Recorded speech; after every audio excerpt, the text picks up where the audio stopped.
Hi, my name is David. Today we're going to do another free code camp tutorial. I want to talk about the element. So the div element is probably the most commonly used HTML, and it's just like a general purpose container, and it's not self-enclosing, so you're going to need an opening tag and a closing tag.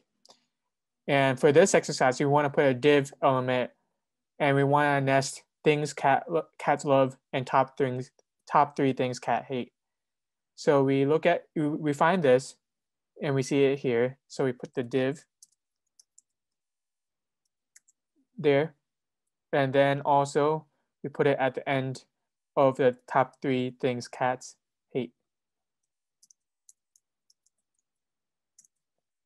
So it's pretty important to know how to divide your HTML elements because it's going to affect how you're going to put your styling on the CSS once we get to it, and also the JavaScript. So if you want to program certain features within your app, you have to really know how you're going to organize your HTML. So that's it for this, and let's test it. And that's it. Thank you.